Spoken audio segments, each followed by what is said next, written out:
Good afternoon, everyone. Thank you so much, my fellow council members, our esteemed panelists, and members of our network in the audience for joining us today. I'm Seema Lajibardian, the chair of the National Women's, I have the honor of being the chair of the National Women's Business Council. And on behalf of the National Women's Business Council, I wanted to really thank you for participating in this conversation. And we are dedicating really valuable time to engage in this intersectoral conversation with us. By being here, you are really lending your experience and expertise to the formation of policy recommendations that support women innovators, entrepreneurs, and generational wealth builders. As you may know, NWBC is a nonpartisan, independent federal advisory council created to serve as a source of advice and counsel to the President, Congress, and the administrator of the SBA on issues that affect U.S. women business owners and entrepreneurs. Congress created NWBC 36 years ago when it enacted H.R. 5050, the Women's Business Ownership Act of 1988. This landmark piece of legislation negated requirements that women have a male relative or husband co-sign business loans, established the WBC programs to provide female entrepreneurs with business education and entrepreneurial support, and ensured that the federal data collection and publication about women-owned corporations is also included. Our council regularly convenes women business owners, entrepreneurs, and leaders from across the country and across industries to connect their voices to policymakers and key stakeholders in Washington, D.C. We also conduct research and monitor federal programs and operations to develop policy solutions. NWBC annually provides a report to Congress and its stakeholders that recaps new findings from research and data releases, spotlight resources for women-owned businesses, and sets forth the council's resulting policy recommendations. We are now working on our 2024 policy recommendations, and you can go on our website to review our 2023 recommendations. Gatherings like today form the foundation of our policy recommendations, which we share in active and ongoing dialogue with policymaker colleagues. Today, we address a topic of crucial importance to women and women of color entrepreneurs and advocates for both emerging businesses and sound government administration. Your robust response to our outreach around this event is a sure sign of the broad interest in building relationships and partnerships that help increase the pool of certified businesses. Women-owned businesses that successfully earn certification make our private sector organizations strong and produce the most choice and best value for government and corporate purchasers. When there are more certified businesses in the marketplace, there also will be more incentive and opportunity for purchasers to rely on them. It is in all of our interests as stakeholders to ensure that certification procedures are inclusive, efficient, and facilitate more entries and a growing network. The scope of opportunities in contracting for certified businesses is immense. The federal government alone spent nearly $114 billion on contracts that were set aside for small businesses and 8A HUB zone, veteran-owned, and women-owned firms in 2023.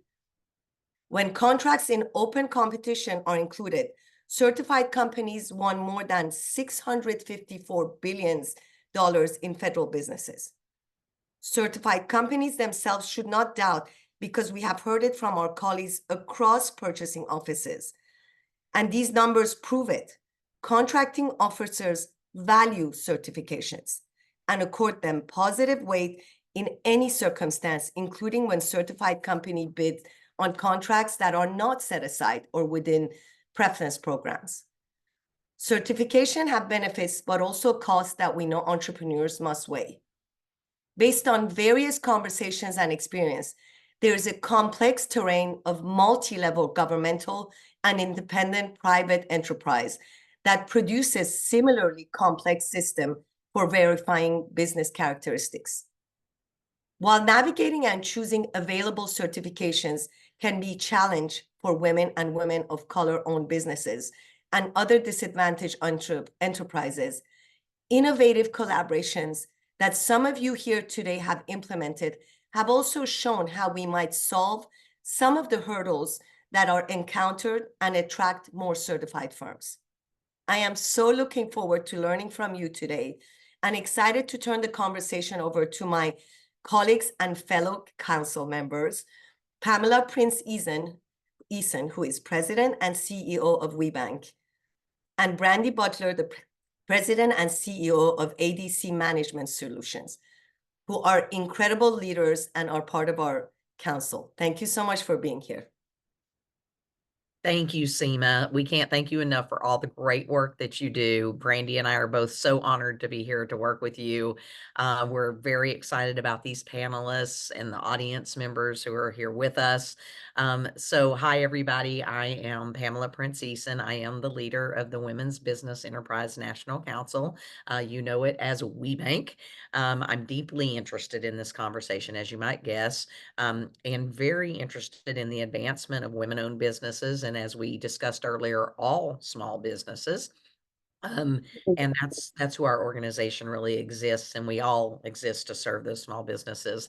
So I personally come from a professional background in corporate procurement and dealing with large corporate supplier diversity from Pfizer. So I've seen firsthand how much making the efforts that the government's trying to do through these various programs, how much they really benefit. And I do believe that the buyers that Seema was mentioning earlier are very interested in locating all the amazing businesses that each of us represent. And so it's to our benefit to have these conversations and to ensure that our outreach is as good as it can be, as broad as it can be, and that we have a really robust representative pool of suppliers. So we at WeBank offer the SBA recognized certification of the women-owned small business, as well as for corporate America. We have over 20,000 certified firms. We have about 9,000 WOSB certifications. So their best interests are our best interests as well, and we are continually seeking opportunities to build value and to find efficiencies that make certification really count. The companies that we are representing and that each of you as my certifying partners are representing, we're all present around this table to have this very important conversation, because we do form together an emerging economic powerhouse, which is really a source of optimism for the American economy going forward. Our businesses already earn more than 167 billion in annual revenues, and there is so much more capacity if we had full parity of women-owned businesses with male-owned businesses, and if we had full parity for our friends of color as well as our white-owned businesses. So we need to continuously keep that at the forefront. I'm excited about what it could mean for us to take this conversation and have even more value unlocked through what we're doing, the closer relationships that we could forge together. And so wonderful to have each of you around the table as stakeholders having this very important conversation. So now that we can learn, everyone that's here with Brandy and I'd like to turn over to my colleague and my good friend, Brandy Butler, to make introductions for all of you. Brandy? Awesome. Thank you, Pam, and greetings to you all.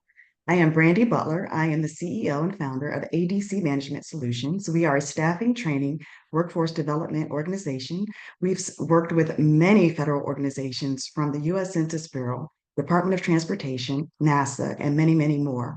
I love this conversation. I was an 8A graduate in 2012, and I have over 12 certifications for the company. So this conversation is timely and very needed. I am a multiple time entrepreneur, community activist who has donated time to other unrepresented innovators. And I am also a WeBank member. I'm a Bo Collective member, and I am a member of the National Women's Business Council. I'm confident that there's room for improvement that opens up more opportunities for businesses like mine, and that we have brought together the right group of people to identify opportunities. I'm going to quickly introduce our panelists, and I apologize for not sharing all the details of their accomplishments and contributions, but encourage you to connect with these people and check out their work. And please forgive me if I mispronounce anyone's name. I'm going to try my very best. In alphabetical order, our panelists today are Ellie Bacon, Director of Certification with the City of Denver's Division of Business Opportunity. Kaylee Berger Ayogu, Managing Director of the Harvard Kennedy School's Government Performance Lab. Nancy Connor, Director of Certifications for the National Veteran-Owned Business Association. Catherine Frusher, Deputy Executive Director of the Open Contracting Partnership, which advocates internationally for open, fair, and effective public spending. Constance Jones, Senior Director of Certification for the National Minority Supplier Development Council. Elisa Joseph, the Director of Programs for the U.S. Black Chambers, Inc., a national voice Black businesses. Olivia Usme, Vice President of the Supplier Diversity at the National LGBT Chamber of Commerce. Jessica Kim, Chief Deputy in Los Angeles County Department of Economic Opportunity, which helps small businesses and high road employers start and grow in the community. Keith King, the founder and CEO of the National Veteran Business Development Council, along with Brigadier General Dick Miller, President of the National Veterans Business Development Council. Marilyn Lapkas, Operations Assistant and Experience Manager of Certification Procedures for Connect Consulting Services, a certified small woman-owned disadvantaged business enterprise. Iqbal Muhammad, Manager of the State of Minnesota's Office of Equity and Procurement. Kathy Muse, National Program Director of Public Promise Procurement, a National Association of Counties initiative to help public sector and other entities purchase more efficiently and cost-effectively. Colleen Payne, CEO of MCI Diagnostic Center, which is the nation's largest certified service-disabled, veteran-owned, and women-owned laboratory. Juan Pablo Prieto, Director of Diversity Programs and the Disadvantaged Business Enterprise Liaison Officer for the Chicago Transit Authority. Jackie Robinson Burnett, the Associate Administrator of SBA's Office of Government Contracting and Business Development. Stasha Robinson, Director of Alabama's Office of Minority Affairs. Elisa Sheard, Director of Women-Owned Small Business Program, SBA. Lakeisha White, WeBank's Senior Vice President for Certification. Sol Ibarra, Business Outreach Coordinator for the City and County of Denver. Tasha Youngblood Brown, Managing Director with EY and CEO and founder of the Brown Bag Collective, which provides business advocacy and education for entrepreneurs. And finally, but not least, Sheila Zagara, Senior Associate with Living Cities. We may also be joined with Brett Theodos, Senior Fellow and Director of the Community Economic Development Hub at the Urban Institute. And Megan Holmond, Director of the Supplier Diversity Engagement with the National Association of State Procurement Officers, and herself, a former procurement officer for the state of Montana. So we have a phenomenal panel today, and we hope to get lots of great information. Thank you, Brandy. That was an impressive and well-rounded group of people that you just covered. So it's wonderful. And I do believe we have Brett here with us. So Brett, welcome, and we're glad to have you. So, let's start. First of all, again, thank you all for being here. But let's get started with our discussion. So I will tell you, I want you to think when you're giving responses the most concise way. As you see, we have a large group of people. We're trying to do this in a very efficient and effective way. So please, if you can kind of like do it in bullet form and get across what you're trying to do, we'll be able to get so many more people's wonderful thoughts in here. So we're going to get started. We do all share kind of some common aspects of trying to ensure that we are identifying and ensuring that we're representing who we say we're representing, right? And so we share that in common. And so I'd like to ask many of you, and I'm going to start with those who administer certification programs on this particular question. What do you consider some of the most important common certification applicant requirements across the programs that we have, right? So an example being, maybe a tax return that everyone requires, that sort of thing. And so I'm going to go first to the group that constitutes those who are certifying and saying that you are a bona fide federal type certified entity. And so, Nancy Connor, I know that you have come out of corporation and you have worked with several of the certifying organizations as a board member and different activities, and now are very involved on the external certification side. So I'll just ask you quickly to share with us a few areas that you think are common. Thanks, Pam. Well, certainly any of the documentation that supports ownership and control and operation of the business, that is common to all of us. So tax returns, bylaws, operating agreements, those kind of standard business documents. We all look at the same things. We are all just verifying a different constituency group. So, right, WeBank is verifying that owner and person who controls the business is a woman. Novova is doing the very same thing, but we're ensuring that that person is a veteran. So I think that that's the common denominator amongst all of us private sector certifiers, right? We're certifying for corporate opportunities. Wonderful. Thank you, Nancy. Constance, could I go to you for anything you'd like to add onto that? Yep, as soon as I can unmute. So I wholeheartedly agree with Nancy. We look at not just the bones of the business, of how the business is structured, but also the financial pieces of it, to all go towards exactly what she's saying. Whatever our constituents that we support is what we're looking for in those types of documents. So we look at not just the structure, which is the legal structure of it, but the financial position of the company, and then the actual management of the firm. So the licenses that are required, if they're actually required for the particular type of business that you're trying to create, and who has signature authorities, things like that, that actually speaks to the management of the firm. Okay, that sounds wonderful. Olivia, anything from NGLCC that's unique we should bring out? Yes, thank you. One, I will share that NGLCC is not recognized federally right now. We are only recognized in 45 cities and states, and that it is recognized for the public sector contracting. Many of our smaller businesses do leverage our SBA tools. One of the things that I do think is a commonality within our certifying bodies is that we all ask for status qualifiers. What can you prove to show that you are in this particular group that you're trying to certify? And I know all of us have different status qualifiers.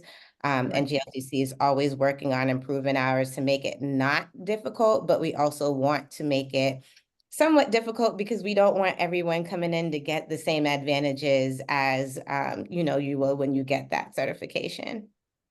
Yes, we're about underrepresentation, and we need to make sure the people that are coming forward are bona fide businesses of who they say they are. Keith, do you or General Miller have anything that you would like to add on kind of additional qualifiers other than ownership, control, and operation? Well, I think it's universal. It's the on-site visit. In the sense of most all the documents, when we're right, that's something we all do, or we all pretty much share. The issue that we deal with every day is the point that you were making, Pam. Let's make sure that the people who we're certifying are in fact the people who we certify. Since we do the certification of veterans and disabled veterans, those are different certification proofs, I guess. that we need to implement. And frankly, let's see, all the other documents you taught me. So, you know, it's pretty easy for us to look at you guys and go, hey, you are our mentors. But we're the ones who went ahead and put the veteran group together. Wonderful, wonderful. Thank you for that. Lakeisha, I know after everybody's covered off all those things that asking you to comment now is like, gee, thanks, Pam. I appreciate you waiting till the end on this. But you know, you have worked with each of these organizations as they've started up their programs. And so, you know, as you think about what's common or what may be different, we'll get into different later, but would you talk with us a little bit about your thoughts on commonality? I think commonality basically at the basic point is an application, because that's how they start with all of us. We may ask questions in a different format, but every company coming to us is going to complete an application, which also serves as a resume for their company. And then, especially for those of us in the private sector, we also have a processing fee, which I think is a bit different, but it's common amount amongst us compared to certifications in the public sector. Right. Great input. I'm glad you brought that up because that will be a differentiator later for sure. As Lakeisha just talked about, there was some discussion, and actually Olivia brought this up about those who certify in the public sector, those who certify in the private sector, those who may certify both places. I think you heard from those responses that really ensuring that the person who has applied is the bona fide demographic of who each of us are trying to take care of is what's imperative to making the true economic changes in our economy that we want to. And so, Alyssa Sheard, I'm going to come over to you because you're really tasked with that on the government side to ensure that those of us who are, for instance, doing WOSB certifying and other certifying, that we are actually doing it to the requirements of the federal government. And this is part of why we want to take a look at this and see if this program, along with other programs, have some commonality so that, you know, you can become more effective and efficient and serve more of all of these wonderful demographics. So Alyssa, let me come to you and say, you know, as you look at it from your public sector role with the SBA, is there anything you'd like to throw in about commonality or ask this group about commonality? We'd love to hear that from you. I absolutely think there absolutely are commonalities with just the general application, the collection of documentation. What I think, and there may be opportunities, is where could we explore the idea of reciprocity, where if I go and get certification at this level, where can it be applied and utilized in other spaces, and helping to reduce the administrative burden that I have to do as a small business owner. So I'd love to explore that in today's conversation.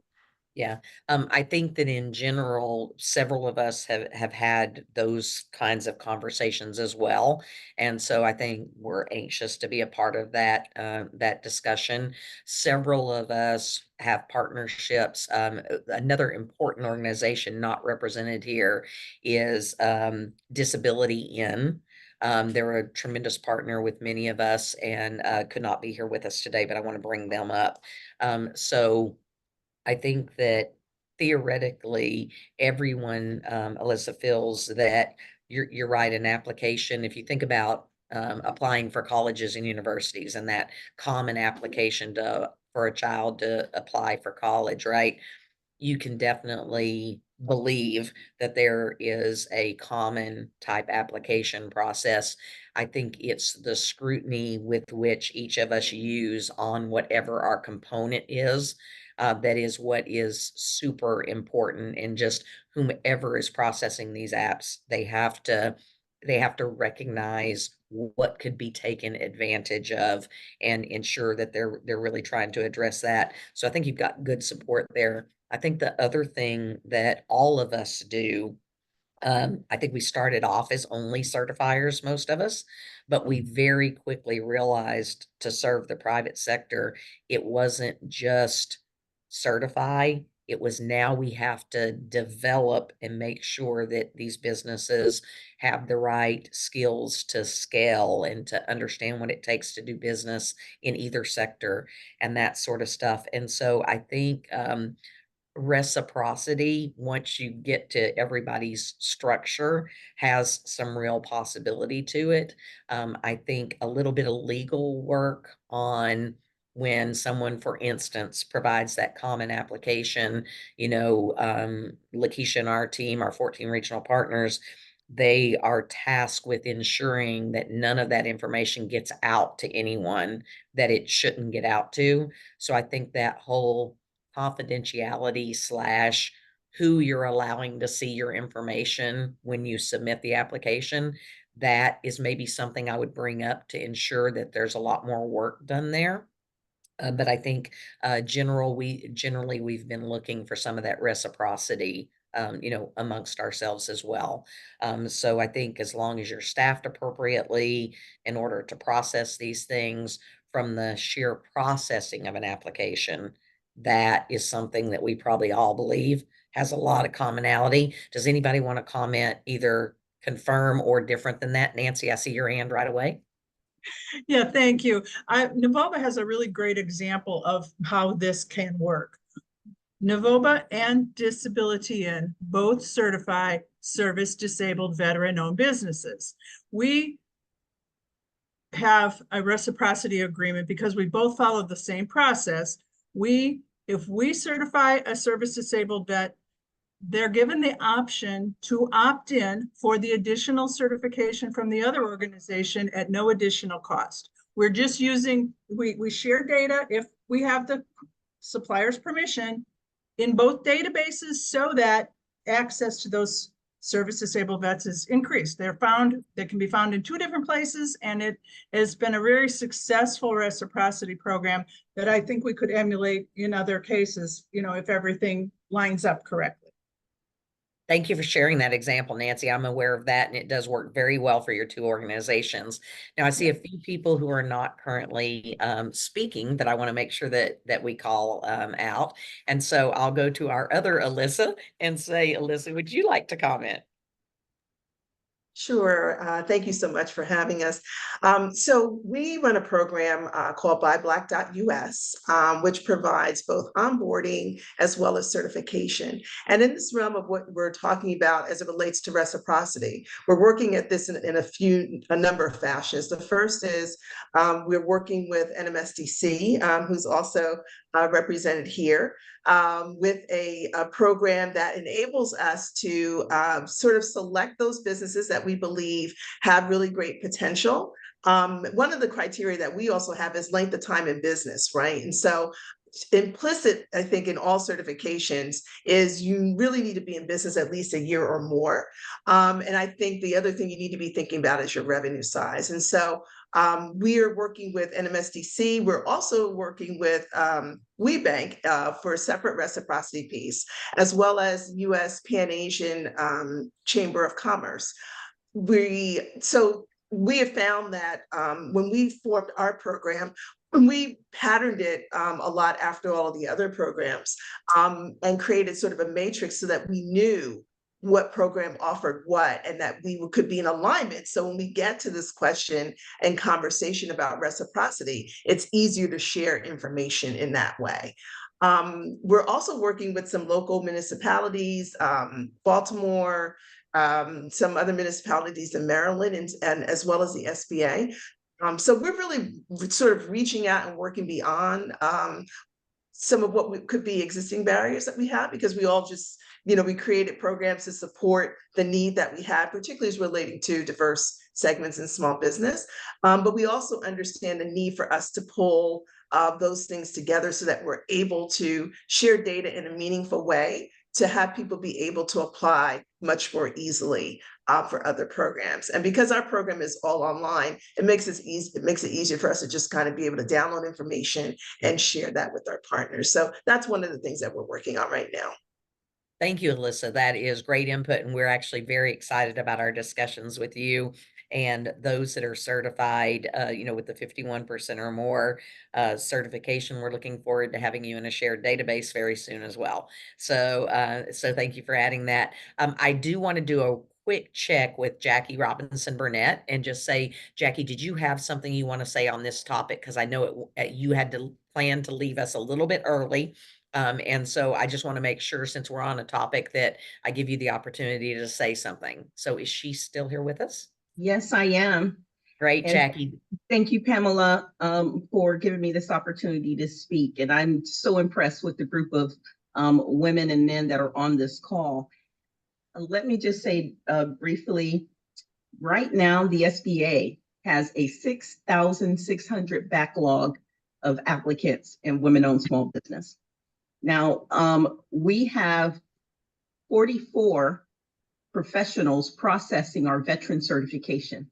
So veterans can get certification within 2 to 3 weeks, because when the veteran program was stood up, it came with funding and significant funding. When we stood up the women-owned small business program, it was take it out of hide, find some extra people and put them in this office and stand this office up. So we have 5 people processing women-owned small business applications. If a veteran submits, you get it in 2 weeks. When a woman submits, it takes 11 to 12 months to process. And it's because of the amount of people and the funding that we have. So I'm really excited to announce that our administrator has said, stop the nonsense. We're going to provide better service to the women-owned small businesses. And she has asked me to realign all of our certification programs. I'm pulling my entire staff, veteran processors, HubZone, 8A, and women-owned all together. Women will be able to submit one application and get all certifications that they're eligible for and that they want. So, right now we have 4 different systems, 4 different teams. One team, you may say, if you're a vet, you're going to get it in 2 weeks, then you're going to take 12 months for the WOSB application. Or if you're a HubZone or 8A, one may say your tax returns are good and another team says they're not. It's my entire same team right here on the 8th floor in the SBA. So we've realigned our rules and regulations. I would like everyone on this call within the next couple of weeks to go to regulations.gov and look at the WOSB rule that we just released. Make sure that your voice is heard as we're designing new regulations. Sometimes we think about opportunity. Opportunity maybe shape the regulations for women-owned small businesses. And so we want you to do that. We're trying to make it simple. You'll be able to submit one application and come out with all certifications. We're coming out with additional communication because we have to stop applications for a little while, like between 1 August and the 28th of August, in order to upgrade our system and transfer some data. And in that time, any of you that are doing third-party certification, we want firms to still be able to win contracts, and we will manually certify them, even though we don't have access to a system. So anyone that comes through you still during that time, they can get a manual certification. The last thing I want to say, and I'm going to put this in the chat. We awarded over, I think it was $30 billion to women-owned small businesses, $30.9 billion last fiscal year, still just shy of the 5% goal, but it is steadily increasing. The way I see it, if a woman owns small business, or hundreds of them, and I'm talking 6,000 though, if hundreds that are capable and ready to be part of the market research when contracting officers are looking for women to do the work, but they're waiting in back of a line of the SBA certification process, their name is not coming up. So it does impact market research when a contracting officer is trying to make a determination, should I set this work aside for a woman-owned small business? Because there's potentially hundreds or even thousands that can't be seen because we have not processed the application. So this is how I see this is not just about applications for me. It ties back to the goal, and it ties back to our industrial base. And so this is why we're doing this, and get excited. It's going to happen this fiscal year. Yes. Fiscal year. Listen, Jackie, Let me tell you, obviously, as a third-party certifier, we watch what you do very closely, and we have seen tremendous progress and more innovative thinking working with you than has existed in a long time. Alyssa as well, same thing to you. You've been a tremendous partner. And so I hope you guys feel really great about the work that you're doing. Yes. We are supportive of certifications being more common, all of that sort of stuff. We just know how hard it is to do that work and how many people it takes to do it correctly, and we want to make sure that you have the resourcing that is needed. And so we appreciate having the opportunity to give feedback, and we'll be looking for more and more ways to assist you. Thank you. Thank you. Okay, we have a couple more questions, and I'm just going to ask that we do I'm sorry, a couple more comments. I just want to make sure that we do those really quickly so we can move on to a few more questions. So, Juan Pablo. Thanks, Pamela. I wanted to touch back on what you talked about making sure that we're preparing businesses to do business with us. You know, one of the best and worst things that can happen to a small business is to get a government contract. CTA is a tough customer, and we recognize that. So we don't let certification be kind of that final step. We also have supportive programs like our Small Business Educational Series, our Building Small Businesses program, to help small businesses realize, you know, what it takes to do business with CTA, and not just to get a contract, but to be successful and grow from that contract. That's our ultimate goal. So I think you're absolutely right. We need to look at certification as opening the door for these businesses and provide other resources so that they can be successful in our contracts and become great partners with us. Oh, I 100% agree. And you do a great job, by the way. I'd just like to applaud you. Okay, last comment on this one, and then we'll try to pick up some additional people in our next question. Jessica Kim. Thank you. Just on the reciprocity point, as we think about reciprocity, I think it's a great opportunity. In California, where we have Prop 209 that inhibits our ability to award contracts based on race, gender, and sex. And so, I'm sorry, race, sex, and ethnicity. And so, as a part of that, we have our local small business enterprises. And when I think about the certification process and the applications, there are differences in small business sizes throughout the process. So one of the things that we focus on here in LA County is how do we set our small businesses up for local, state, and federal? Sometimes there are different size requirements, there are different opportunities, and ultimately the goal with certification is so that we're awarding more contracts.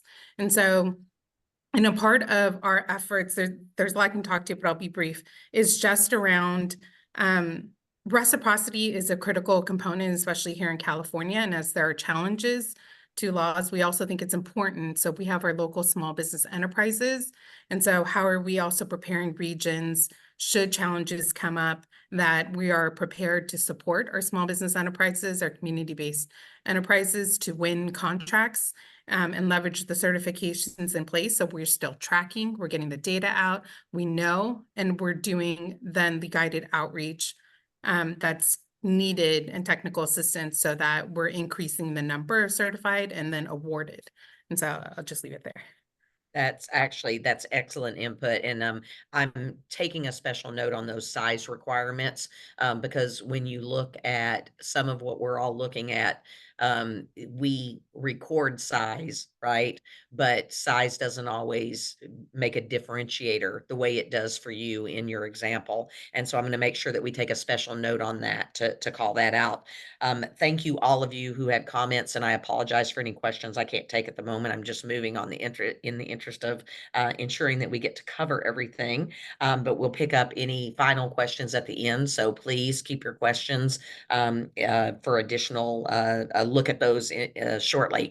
So now I'm going to come over. We were kind of talking about common preparation for designating that you are who you say you are, sort of thing.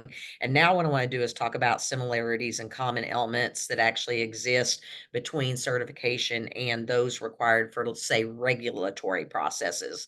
So we just had something brought up about size differences and qualifications, but now we're going to talk a little bit more about throwing in those certifications for regulatory. So certifications often call in part for information and documentation that's already public or in the government's hands. Tax filing, again, is an example of that. So how could some of us take a look at things where there's a previous submission that would require minimal involvement of an applicant when they come back in for that different certification? And so any information, filings, disclosures, and key documents that you'd like to talk about, I'd love to get some input. I'll probably go to Ellie, Kaylee, Juan Pablo, and Kathy on this first. And so Ellie, is there anything about previous information existing that that you could share with us or that you'd want all of us to know?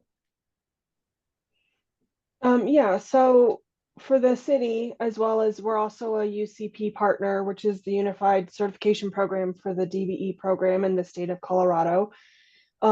We do require both business size standards and as well as personal net worth. So when we're looking at certification, we do look at social and economic disadvantage, as well as obviously governing documents and so forth, which is pretty much the same across the board. Just speaking as, you know, doing some of the UCP, I think some of the pain points that we see and would love to find better ways about is not all states have the same resources available. So not everyone can use the same software program. So it's harder to share information across the board. And I think that's, you know, if we're looking to have a more standardized process, you know, like what can be shared, how do we maintain confidentiality, because the information that we have could be detrimental if it gets out. And so I think those are areas that we definitely need to continue to focus on, but that is definitely for our side is going to be, we do look at personal net worth for the majority owners. Right. And I like you emphasize what we brought up earlier, that confidentiality. The sharing of information is good, but it has to be an extremely confidential type process so that we aren't harming anyone, that we're actually making the changes that we wanted to. Kaylee, would you like to comment on this?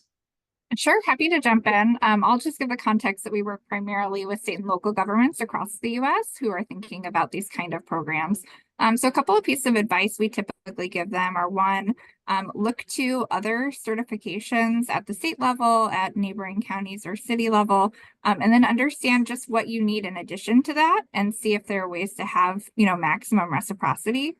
The other tip is to always talk to your vendors before trying to streamline or supplement or substitute your own process. We did a project in Syracuse, and to an earlier point made, we heard from local vendors that they did not want to get rid of the local certification process and have that subsumed by the state because the local process was so much faster. And so, you know, noting that sometimes there are advantages to having a tailored or local project there. And then the other piece really simply is just think about from a procurement standpoint, you're already collecting so much information about your vendors. How much of that do you need to collect again if you're going to ask them to certify or if they're already registered in your database? So some of that is that cleaning up the house before you invite friends over to apply. Understand what information is already at your fingertips, understand what information you can already gain from the vendor community about what they like, need, and what their pain points are. And then really do your best to minimize the amount of effort you're going to require on their end as they enter the conversation or coming to apply. Wonderful. And I know that's what the SBA is really looking for is, yes, they have a backlog right now on women-owned small business, but you know, there are areas where the efficiency is good, like on the veteran side, and their recognition that they really want to optimize and be able to provide a faster solution is something we really all applaud them on.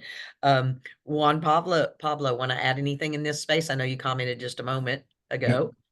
Yeah, no, I think it would be a great advantage to us as certifiers if there was a way for us to check documents that are already filed with the government, with the federal government, right? Like tax returns. It would take out one step that we wouldn't have to have the businesses provide. Being on the same platform, and I know for government agencies, we have to put this out competitively, but you know, being on the same diversity management system has been beneficial for small businesses because all their documents are already uploaded. They create a profile with us, and then they can bring over all the documents. So that has been a great help. We use B2G now. And again, a lot of the agencies around here in Illinois use the same system, and it's been very beneficial for small businesses to apply in multiple places. Excellent. Wonderful. Kathy Muse, is there anything you would like to add right now?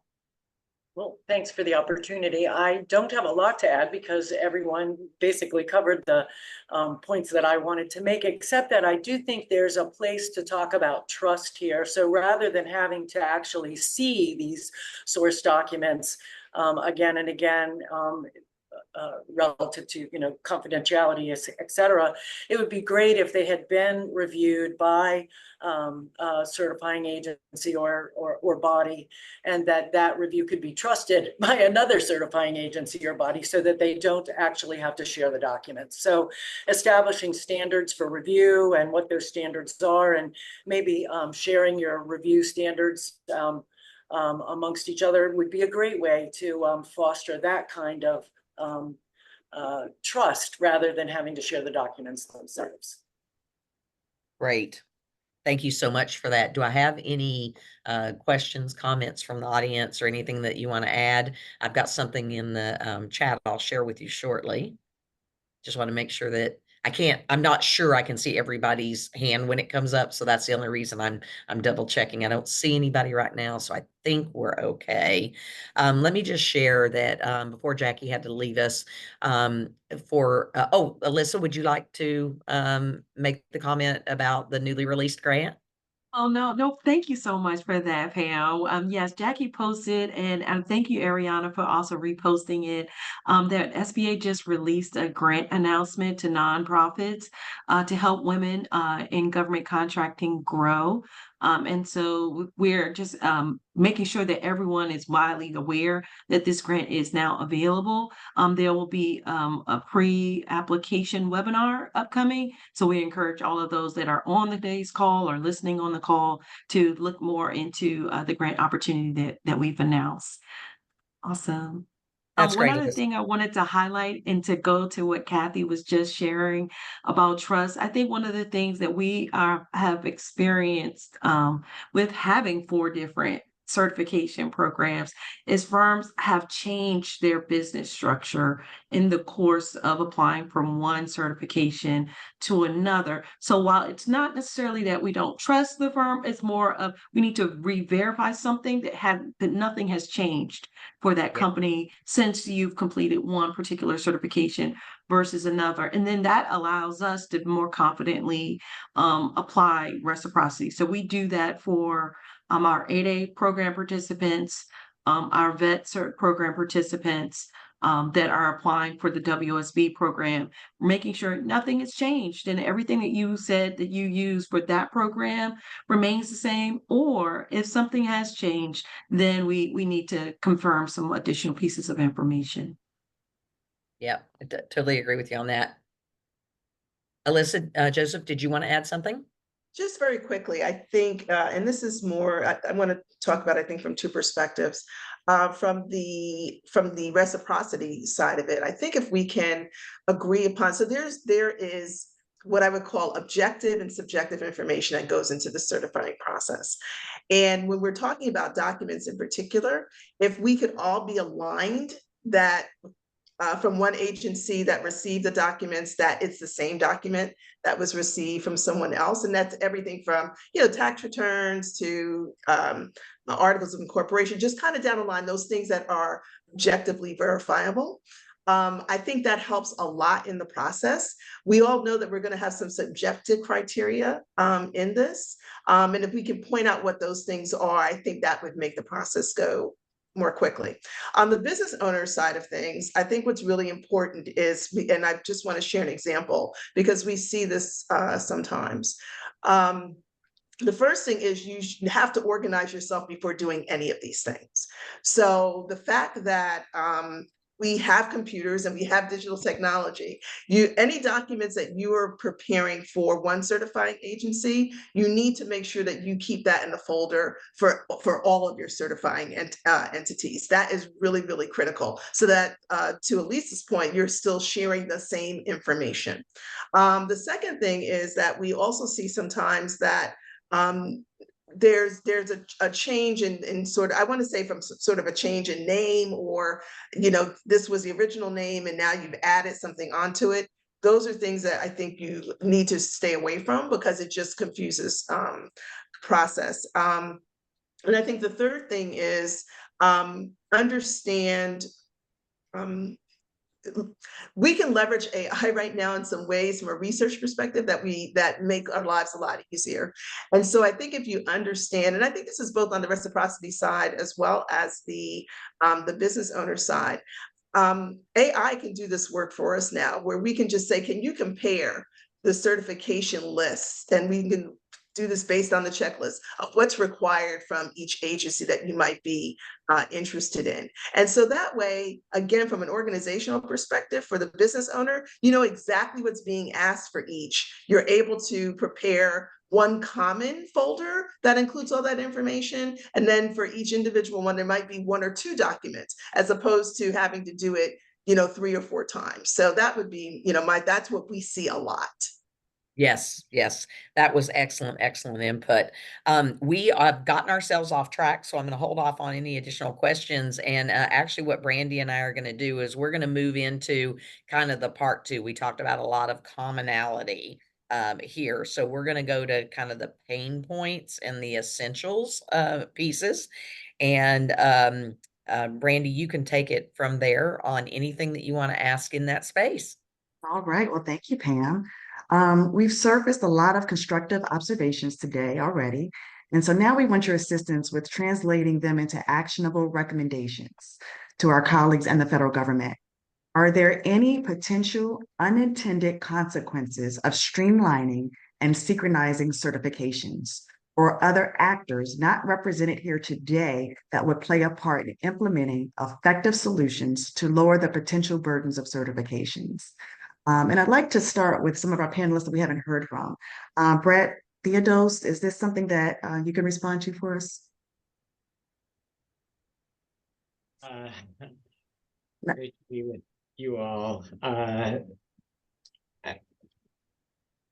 think that there are potential downfalls, and I've heard the echoes of them in this conversation about people getting certified that ought not be certified. So I think we're well aware of those potential challenges.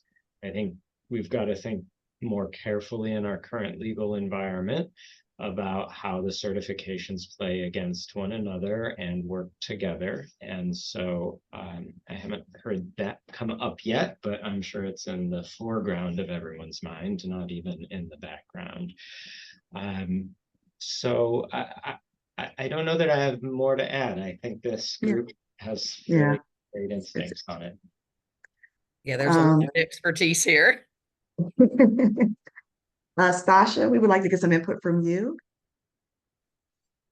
As far as any unintended consequences, some of the unintended consequences are going to be at a state level, dealing with some of the recent DEI programs that have to be worded differently, I'll say. But we have to navigate that balance between federal and state programs and the political landscape to help the businesses who would certify at the state and or federal level, and not keep them from the main barrier of getting access to opportunities. And that's what we're looking at, is how do the opportunities, the whole goal of getting certified is so you have access to opportunities. And so I just wanted to put that out there, that that's kind of what we're adding as well, is to, okay, now you're certified. How do we make sure you're also giving opportunities to actually do business at the state and our federal level, and in our case, in the state? So that would be my comment about that, to layer that into what has to be considered with all of these certifications. Thank you for that. Sheila, would you like to give some input? Actually, I think everyone has mentioned most of the information, specifically when it comes to some of those pain points in collaboration. So I believe I don't have much to add to that. Okay. Thank you. I think that's valuable information that we can share and come up with additional recommendations. Is there anyone else who would like to share on the panel? Have any recommendations? All right, great. Well, we're going to move on to the next question. We'd like to ask you to help us examine the anatomy of a successful certification-related collaboration. What are the most important precursors or features of working partnerships, and how have they formed? Are venues like this roundtable or other mechanisms particularly important for fostering closer collaboration around certifications? I'd like to start with Constance Jones for a response. Sure. I think roundtables like this are very important to show that there are some similarities, but there must be some follow-up to put into action. And so that was one of the comments that I was going to save for later, is that how do you begin to have these conversations and make sure they continue to result into actually work that's done? I think that's the most integral part of all of this. It's great to have these conversations, but if there's no actions behind it, then we're just conversating. We're still not doing the work in order to make it come into fruition. I've actually developed several programs where we've had reciprocity with city, state, municipalities, and with other organizations. And it isn't something that's easy. It doesn't happen overnight. It took some years for this to happen, and it took some more years for us to get it perfected. And then we still had to come back to the table. But the common goal in all of that is that we wanted it to happen. And so if that's the mutual goal, for it to happen in order to increase opportunities for the constituents that we serve, we absolutely can get it done. We just have to be focused and create the time and the atmosphere to actually get it done. Great. Iqbal Muhammad, any input there? Yes, I agree with the presenter before me, that in government that the big thing is to have actual legislation, or working and changing law, statute, rules to allow you to do this kind of reciprocity. And at the state of Minnesota, we started this years ago. I think about 10 years ago, we have came in local, federal, and state in one single application for all certification. And we have one platform that where the small business can go and apply for all three certification and get approved. And the application go based on the requirement for that. But we were able to, we have been trying since the 70s to get that collaboration, and finally got it in 2016. We also we wanted to continue that process. We we do accept the 8A certification, the DBE certification, and the federal certification for veteran-owned business. We certify them. We certify person with disability. We work closely with a disability in. However, we still don't have reciprocity with private certification. However, in the past 5 years, we have been asking the legislators to give us the authority to accept nationally recognized private certification. We finally got it last legislation session. We have the authority now to develop procedure to accept private certification, and we will continue to do that. I think the big drawback, the big advantage is how do you grow in fostering that trust with other certifier. I would say 99% of the time we agree with local and federal certification. In some occasion here and there, we deny the company and they get federally certified. And then because we have that reciprocity, we get them in the program. But I think I'll take it over, that 1% or 0.5% of having that. So I'm assuming we have been doing this in the public sector and have been successful. So I'm optimistic that when we expand in the private sector, we'll see similar success with WebBank and maybe NCMSTC. And we are currently looking into LGBTQ disability and so all those things to work on in the future. The big thing is recertification, the annual recertification. I think it's a huge burden for us. Yeah. So if there is a way to have no expiration date and maybe expand it, from annual to biannual or, in 3 years, that will help small business a lot. Thank you for that. I'd like to close out this question with Juan Pablo Prieto. Could you give us some input there? Sure, yes. We did executed a memorandum of understanding, an MOU with SEPTA recently, a few years ago, where we now accept each other's small business enterprise or SBE certification. And the way that came about, we were both founding members of the Equity and Infrastructure Project, EIP, listening to each other's kind of best practices and realized that we were both certifying small businesses the same way. So we said, why not accept each other's certification, make it less onerous on the small businesses, and then also teach them to compete in different markets the way that large businesses do. So we each did site visits to each other's offices, ensuring that we understood how each other were certifying. Everyone was doing everything the same. So then we entered into the MOU. So now small businesses that are certified by CTA are automatically recognized by SEPTA and vice versa. So to go to the root of the question, I think it's building trust among certifying agencies and knowing that we're all doing more or less the same thing. I think going back to a comment that was made earlier, right, of the downfall, if we just have blanket reciprocity and we have a firm that maybe shouldn't be in, and then has access to all these other different programs.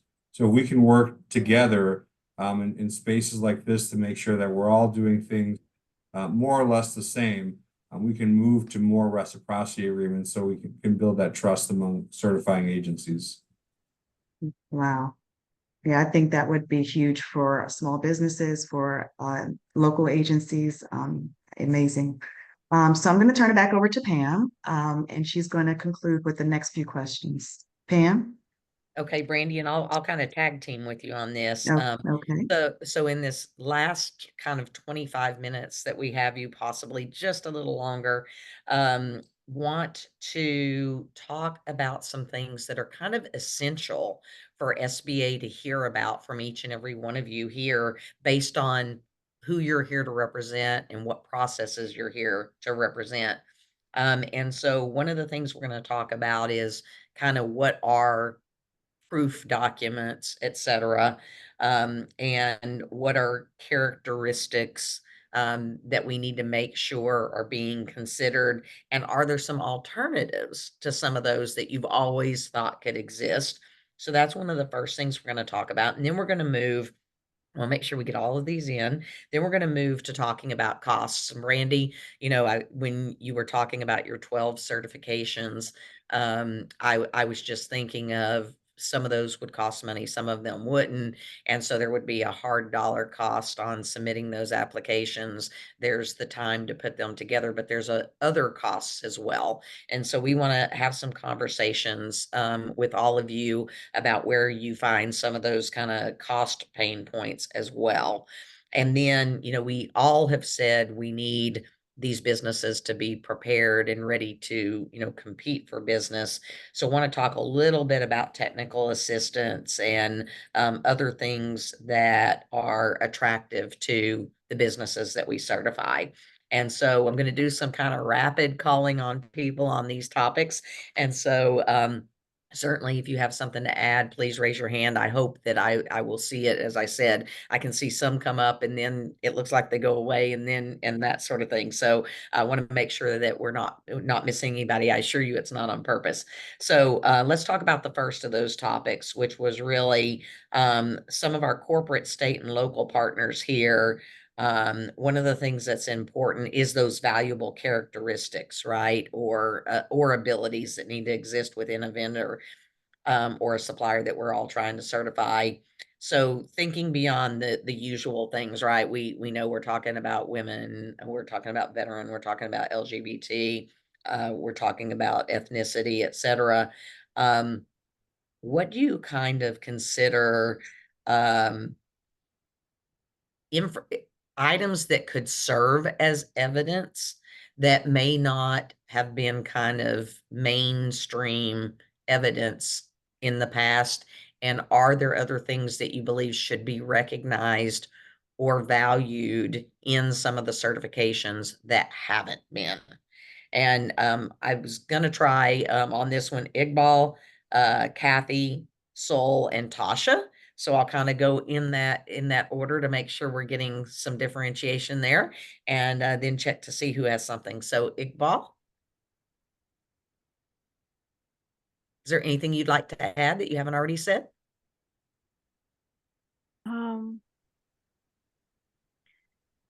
I think for us, this is where I probably, for specifically for women-owned businesses, the differentiator that it's probably when it comes to women-owned businesses versus family-owned business. That's a topic we get stuck in a lot, and that's something I foresee if we're gonna pursue reciprocity. It might be like a sticking point where we deeply look into, is this business family-run business or a woman-owned business? So just Gotcha. by performing substantial duty does not make you does not make it a business woman-owned business. One thing probably for the SBA to look into is tribal-owned business certification.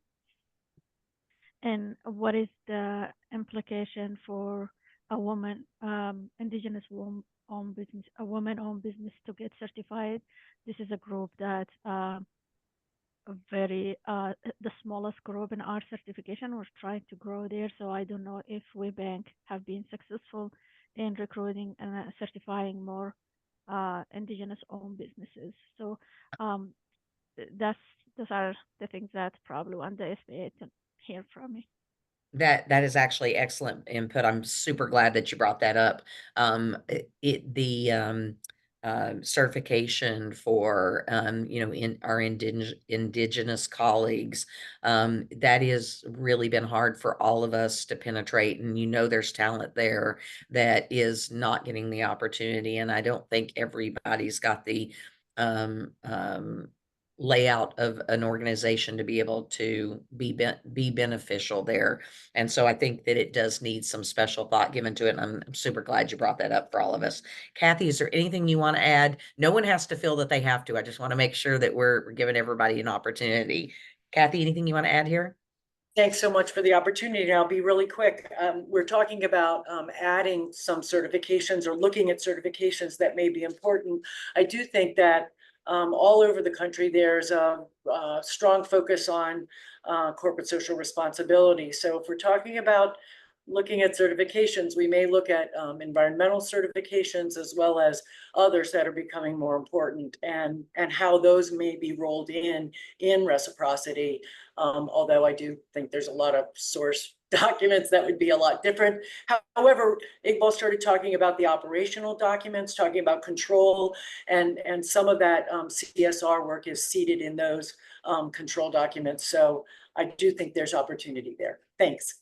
Excellent, Kathy. Great input on that one. I love it. Saul? I was actually going to refer my answer to Ellie because she does all of our certifications. But what I do want to add is in terms of making sure that once businesses are getting certified, how do they get what is the process of them to actually use that certification for their benefit? Right. I work a lot with businesses that want to do business with the city, and they are certified. But at the same time, I come across businesses that they don't even know how to use that certification. They're like, okay, I got certified, now what? And so that's where, the education piece comes in, because I want to make sure. I said, then why did you get certified? Well, somebody told me to. But I'm sure Ellie has a lot more, interaction on the certification piece of it.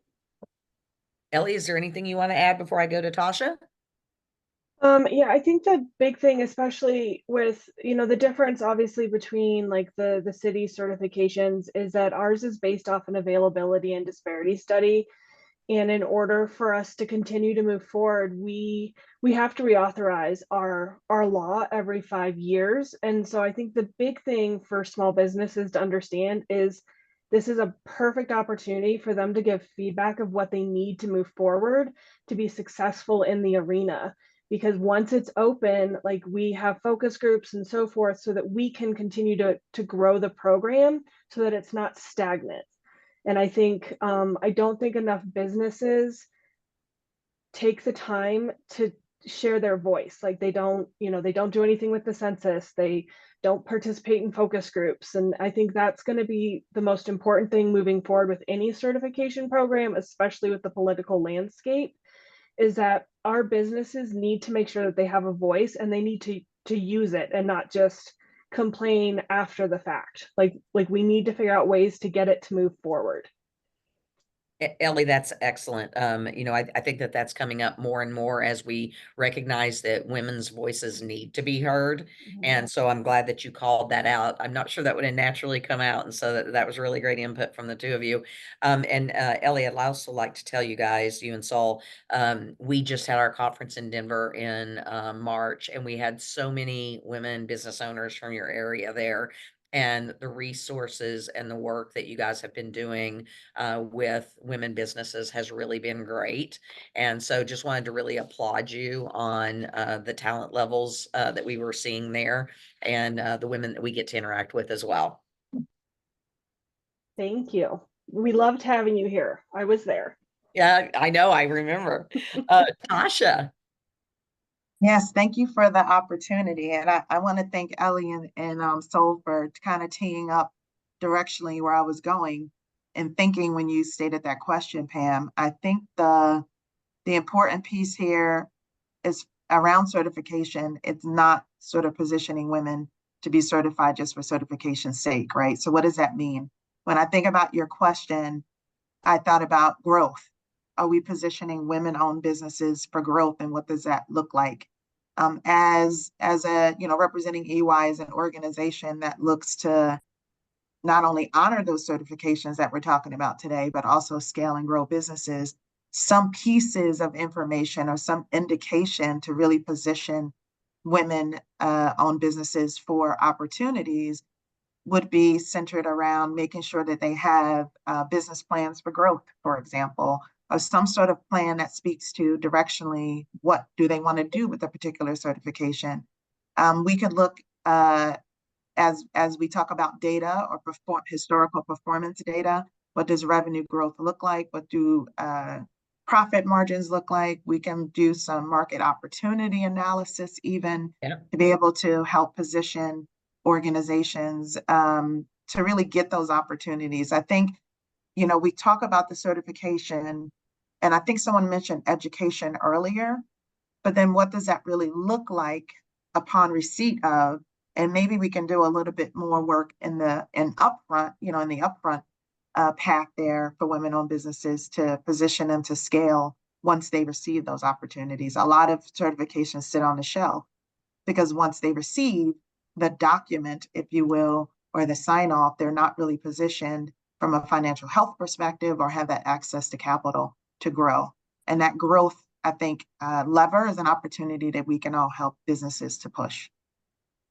Tasha, I 100% agree. EY is a great partner with WeBank in all the activities that you do. We have benefited from your entrepreneurial Winning Women program, from everything that you do with advancement of entrepreneurs, across the United States and around the world. And so you guys really are a best practice in understanding and taking things deep. It's not just about the certification, which we all recognize. It's also about then what do you need to do with it, which we heard many people comment on the fact that people don't know what to do with it. But then once you know what to do with it, how do you really grow and scale and make the impact that you can? So thank you for bringing that to the party. That was really, really very good comment. Now, I'm going to take one more on this. It's going to be Jessica, and then we're going to talk a little bit about costs. And again, any question I'm not getting right now, we'll just save it till the end and we'll come back to those. Thank you. One of the things that also just raises, I think at the federal level, there's also NAICS, so the industry codes that are, so I think there's a limited number. And so broadening the industry codes and standardizing the minimum requirements will give women more opportunities to actually participate and procure. Also, even just say, we can be bolder, like we can think about a simplified acquisition process. So if we have our small businesses and entrepreneurs getting certified, and the actual contracting process looks exactly the same for a $5 million contract, and they're winning, let's just say, $100,000 contract, or to like, could we do a simplified acquisition process by which under a certain dollar amount they can directly contract and award and hiring the ceiling? The other part is, I know we've also talked about standardization. I think that's absolutely important. But I'd say there's a balance between compliance and caring about how we make more opportunities available, because ultimately any government agency, any business is going to do their due diligence when you're awarding the contract. And so all of the insurance requirements, all of the additional paperwork that we're going to require when we actually contract is there, and not pushing that burden onto the certification process, but keeping that actually for when they win a contract is really important.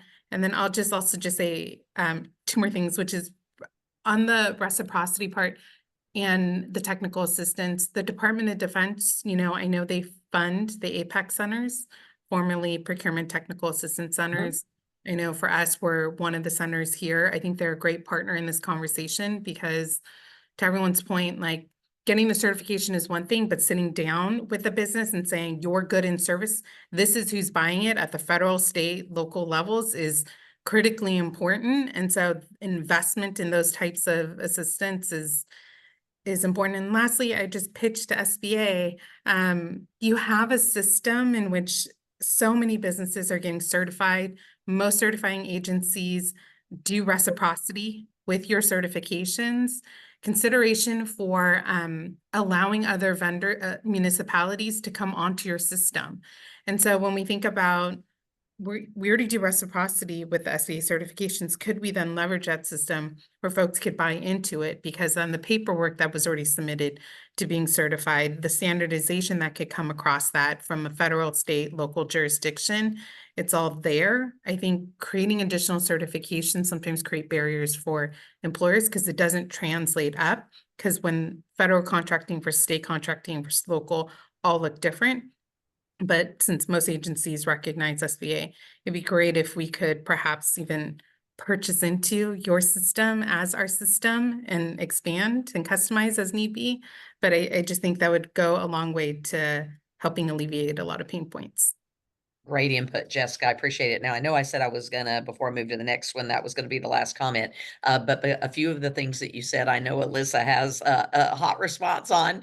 So, Alyssa, I was gonna say a few of them myself, but I know you're gonna say it, so I'm gonna go over to you, and then we're gonna move on to talking about cost a little bit. And again, we'll ask you to any questions you're afraid we're not gonna get to.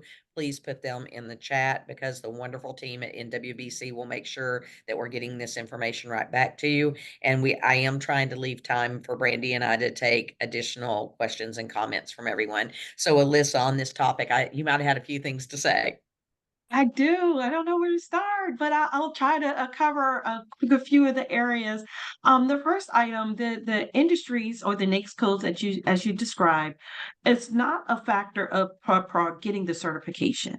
So the industries of what you described tie to the opportunities that can be placed into the program. And so that list has actually expanded.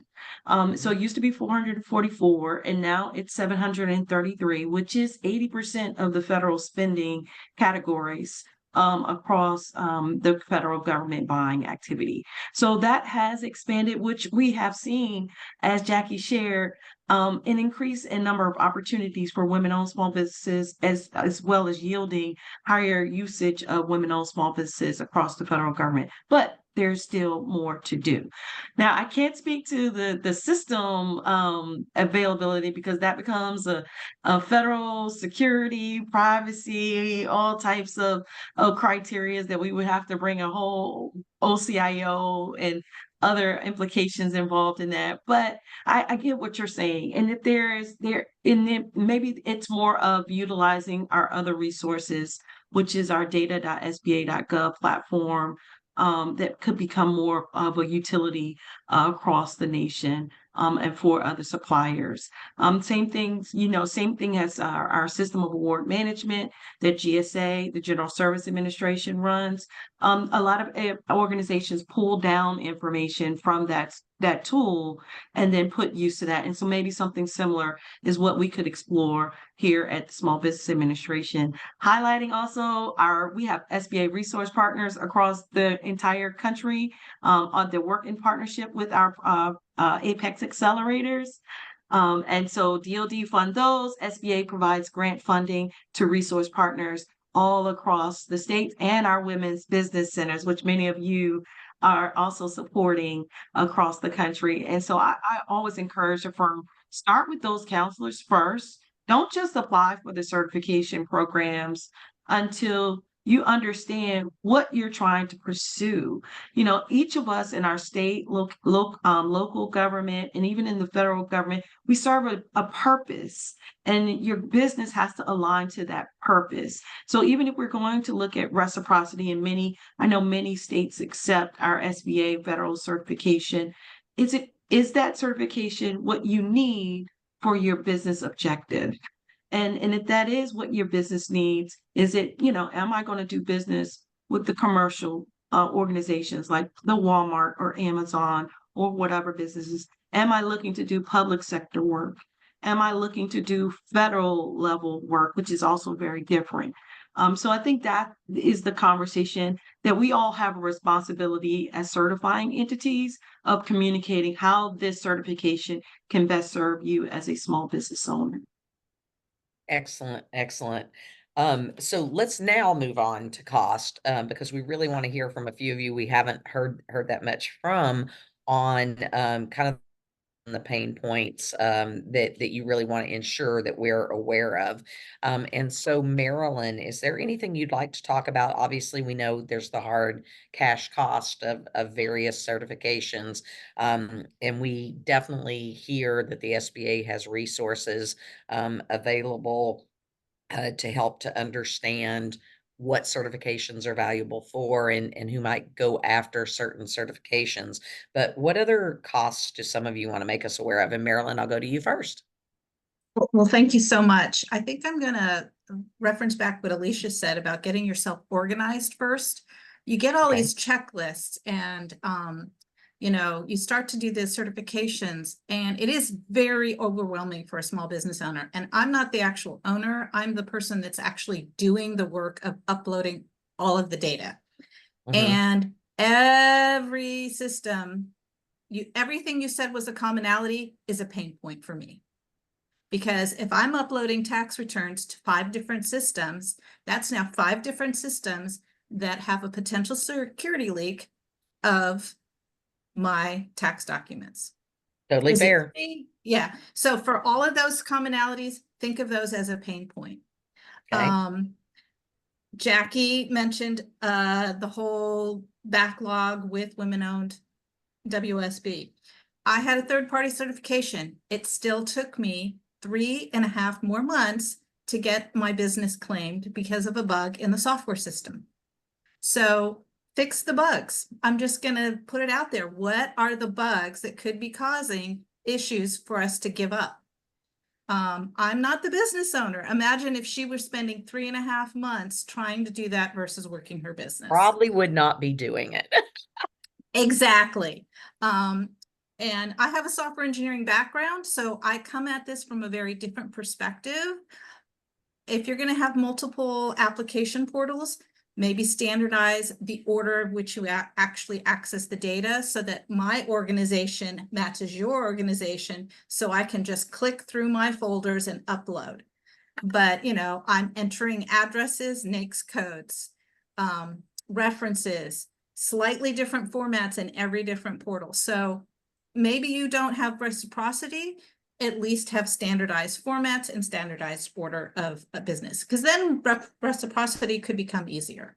So I'm creating for myself a checklist of every one of our certifications and all the different data, but I don't know what, I have to go in and figure that out because I'm coming in after some of the certifications have been done, just so that when we recertify, which yearly seems like a lot, but that I have everything in a row and I know, oh, this one, when I recertify, I have to have all these things.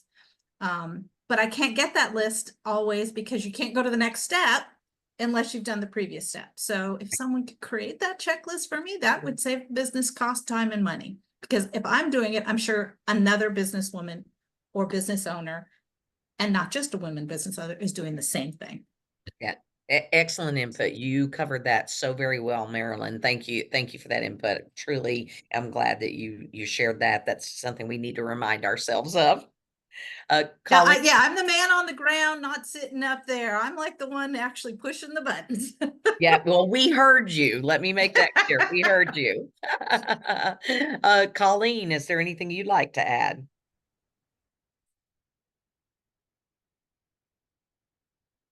Colleen may have left. Stasia Robinson?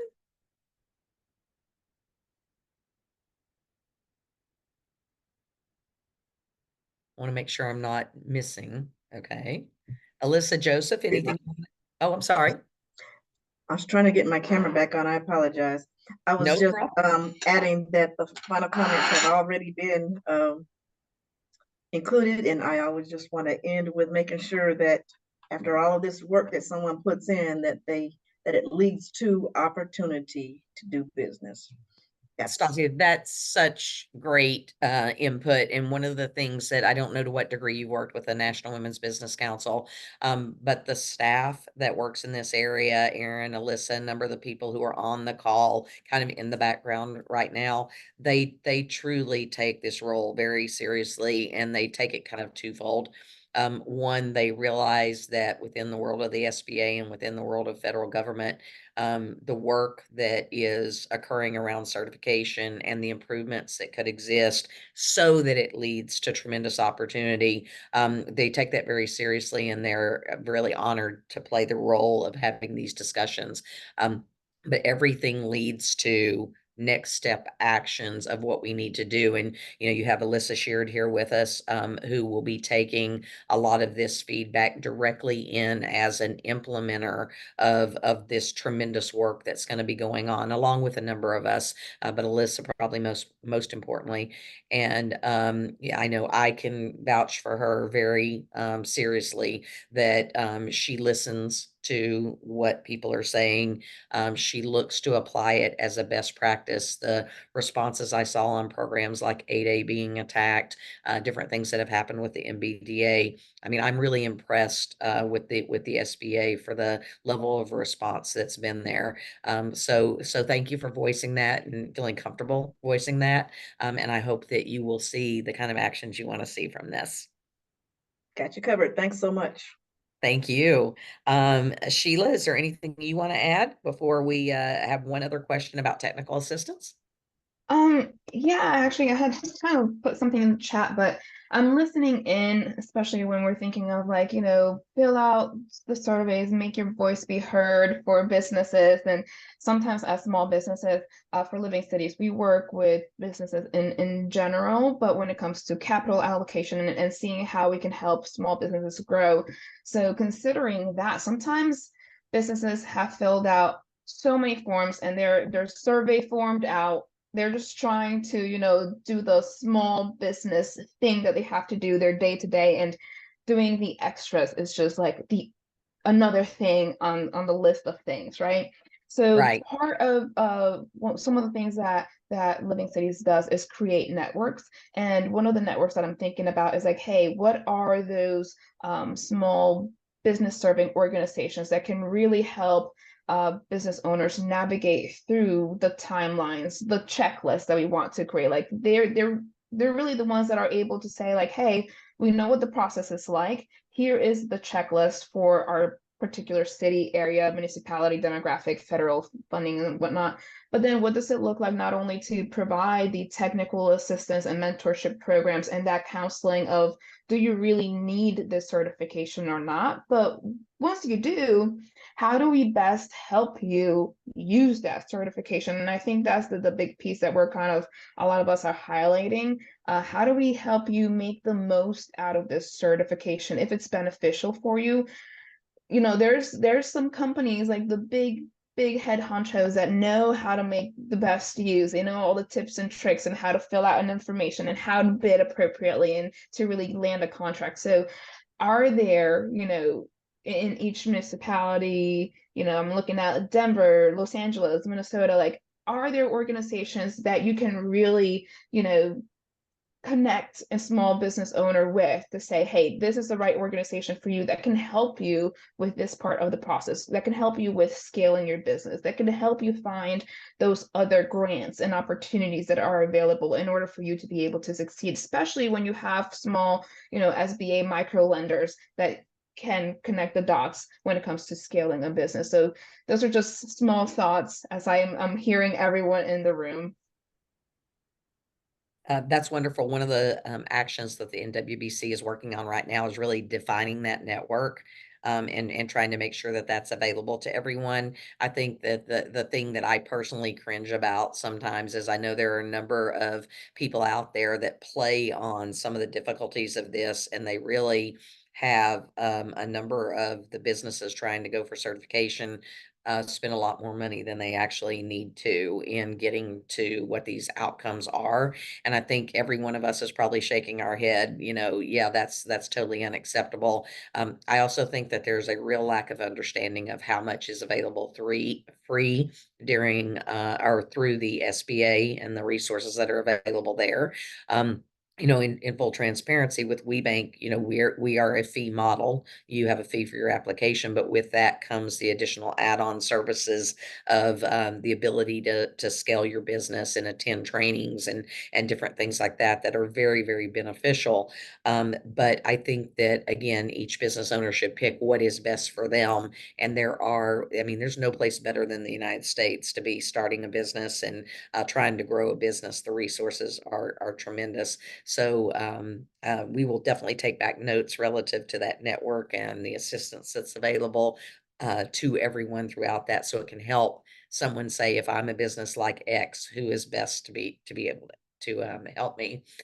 Constance, I can see your hand. Do you want to make one final comment on this? Yep. So I want to talk a little bit. You asked about payment, and so you graciously mentioned NMSDC is just like WeBank as it relates to the fee model. And it's really for those wraparound services that we offer that, Sheila, you were just talking about, that many business owners needs and really need to understand the purpose of certification, why get certified, and then why do we ask for all of those documents. So there, as a private sector entity, corporations have noticed and seen that cost is a barrier, and it really isn't just the tangible cost, as Marilyn was talking about. It's actually the time, effort, energy cost that actually goes into it. We've not found a solution for that yet, but we do have programs that have recently been implemented to help subsidize the cost of certification. And because I've been a practitioner in this space for so long and have worked with both private and federal and public sectors, there is something to say about having a cost associated with this. We have seen that when there is no cost associated with it, firms tend to take a little bit longer to complete it. Then if there is a cost associated with it and they know that they have some type of stake in the game in order to really get through this process in a timely manner. So it's not the most popular, it's not the most popular conversation to have, but it is a conversation that needs to be had as it relates to the timeliness of how long it takes for firms to complete this, with there's a fee associated versus non-fee.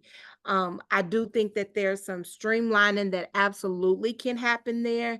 There are some additional reasons why there's cost associated with certain models that we have, but I do think that there is a lot of room for some improvements and discussions as it relates to what that cost model actually looks like. And just kind of before I go, there's one resonating thing that we've kept saying: reciprocity in all of this. Words matter. And I would say that reciprocity is a great goal, but having a common agreement is just as powerful as having reciprocity. And so reciprocity is the end game, but if we can't get there, there are steps that we could take in between that'll get us to a common goal, that'll get us to the reciprocity discussion. And so I don't want everybody to think it's all or nothing, but I do think it's a start to something. Right. And that something is that we've all talked about this whole notion that there is a lot of room for a common agreement to happen between multiple organizations that can support the constituencies that we serve. And if we can just start with that conversation in mind, I think there's a lot of discussion that we can, and a lot of legway that we can have between federal governments, municipalities, and private sector certifications to get us to actually increasing the opportunities for the constituents we serve. Thank you, Constance. Very, very well said.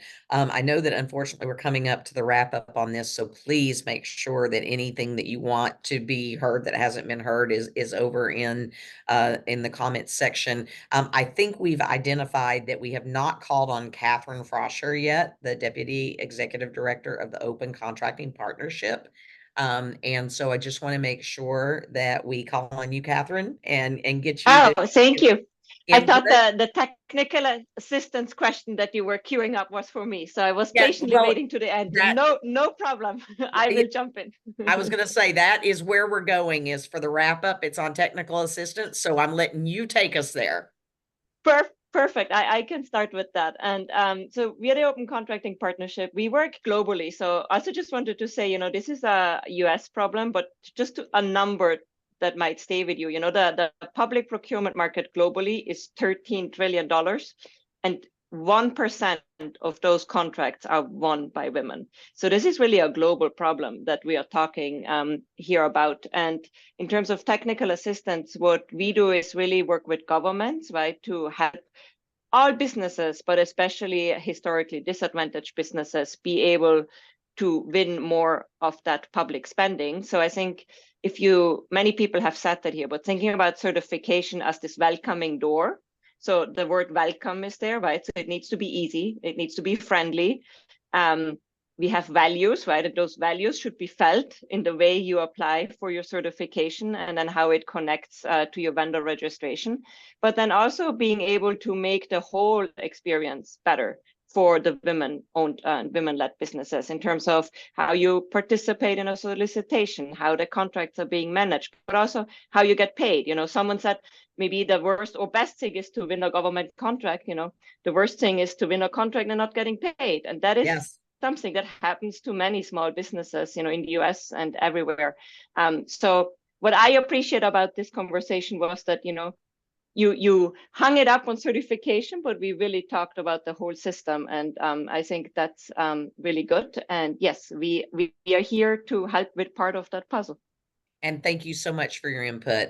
Many of us do have very large networks that are expanding into many of the spaces that you are outside of the United States. But as the National Women's Business Council, we were really focused today on just the US piece. But we value you being here with us, and we value the continued discussion of everything that we're doing, because you're right in line with what we're doing, and we need that impact around the world. So I think I'm unfortunately, in the interest of time, going to need to turn this over to Brandy for some final comments, and then to Seema. So again, if you could please put any comments you need us to have over in the chat, that would be super helpful. I wish we could go on for another 2 hours on this. All of you have such great input. We will be keeping your names as a loose network of people to continue discussion as the SBA is moving forward. So expect to hear from us again. I want to thank you for your time. And then Brandy, is there anything you'd like to say relative to this? I'd just like to say that I'm glad that the National Women's Business Council is leading this conversation. Certifications, it's critical, but the point that was made about actually getting a contract and not getting paid for it, I experienced that. So that really hit home. But standardization, reciprocity, all of these are great things that we need to continue the conversation and come up with recommendations. So I'm excited about the start of the conversation, and I'm thankful to all the panelists for being present today and giving input. With that, I'll turn it over to Seema. Thank you so much. So much incredible information and just really valuable conversation. It's really my privilege to thank you on behalf of the council and really helping us enlighten and come up with solutions in this specific thing, so that we're able to put a well-rounded set of recommendations when we do our policy recommendation. I wanted to make sure you all email us at info@nwbc.gov. If we're gonna go off of this and you're gonna say, oh, I wish I had said this, oh, I wish I had added this. This is gonna be a constant conversation, and we want to hear from you all the time. And please do sign up for our newsletter or follow us on social media. We hold a bunch of these events, so we want to make sure you're also included and you know what else is going on. And please share it with your network. This is just, and I really want to acknowledge our incredible SBA administrator and all the work that is being done, because they take the advices from everywhere. They listen to this, and they really are doing the work to help us do that. We want to do everything possible to level the playing field, and this was great. Thank you so much, everybody, and have a wonderful afternoon. Thank you all so very much. Bye. Bye-bye. Thank you.